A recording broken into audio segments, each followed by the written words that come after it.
নমস্কার বন্ধুরা, বর্ষাকাল মানেই ইলিশের সিজন। তাই আজ আমি মনের মতো একটি ইলিশের রেসিপি আপনাদের সাথে শেয়ার করব। সেটি হলো সর্ষে ইলিশ।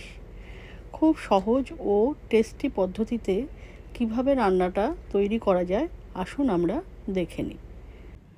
আমি ঠিক যে পদ্ধতিতে ইলিশ মাছটা রান্না করব ঠিক এইভাবেই আপনারা একবার করে খেয়ে দেখবেন, খেতে অসাধারণ হয়। আমি এখানে বড় সাইজে 4 পিস ইলিশ আর লেজ মুড়ো নিয়ে নিয়েছি রান্নাটি তৈরি করার জন্য। প্রথমে আমি মাছে পরিমাণ মতন নুন দিয়ে দিচ্ছি সমস্ত মাছে, আর দিয়ে দিচ্ছি হলুদ গুঁড়ো। এবার নুন আর হলুদটাকে আমি সমস্ত মাছে খুব ভালো করে মাখিয়ে নিচ্ছি। সমস্ত মাছে আমি নুন হলুদ লাগিয়ে নিয়েছি। এবার আমি একটা স্টিলের কড়াই নিয়ে নিয়েছি, তাতে আমি সর্ষের তেল দিয়ে নিলাম। রান্নাটা সর্ষের তেলেই করতে হবে।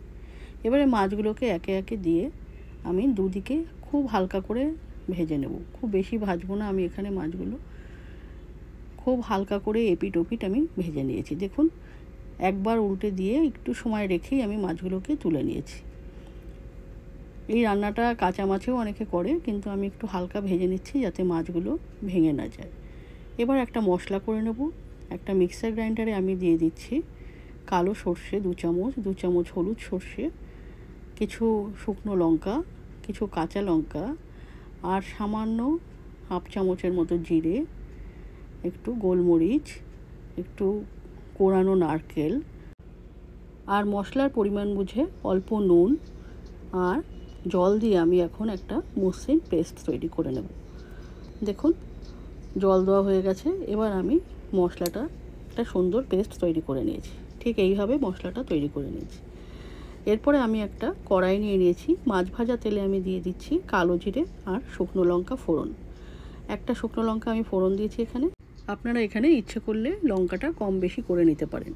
এবার আমি ওই তেলের মধ্যেই দিয়ে দিলাম 2.5 চামচের মতন মশলা, যেটা আমি আগে থেকে তৈরি করে রেখেছিলাম। মশলাটা দিয়ে আমি খুব ভালো করে মিশিয়ে দিচ্ছি তেলের মধ্যে। এবার দিয়ে দিচ্ছি পরিমাণ মতো নুন। আগেও আমি নুন দিয়েছি, সেই বুঝে নুনটা দিতে হবে। দিয়ে দিচ্ছি হলুদ গুঁড়ো। দিয়ে আমি ভালো করে মশলাটা কষিয়ে নেব তেলের সাথে। এইভাবে কষিয়ে প্রায় 2-3 মিনিটের মতো আমি মশলাটা কষিয়েছি।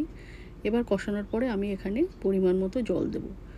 পরিমাণ মতো বলতে বন্ধুরা, বেশি জল এখানে দেওয়া যাবে না।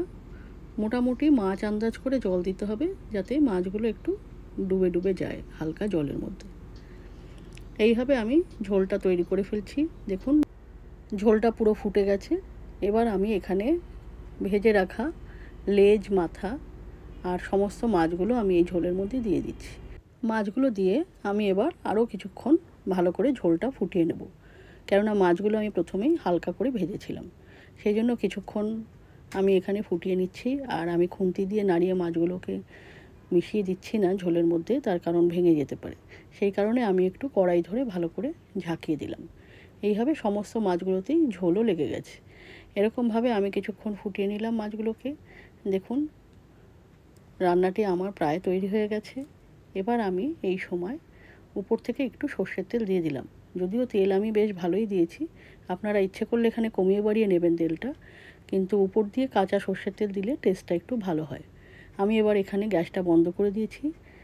এবার আমি কিছুক্ষণ স্ট্যান্ডিং টাইমে রেখে আপনাদের পরিবেশন করে রান্নাটি দেখাচ্ছি। এবার গরম ভাতের সাথে এই সর্ষে ইলিশ সার্ভ করুন আর নিজেও খেয়ে দেখুন। এই সর্ষে ইলিশের রেসিপিটি খুবই সুন্দর আর অপূর্ব স্বাদ। আজকের মতো এই পর্যন্ত। আবার হাজির হয়ে যাব নতুন কোনো রেসিপি নিয়ে।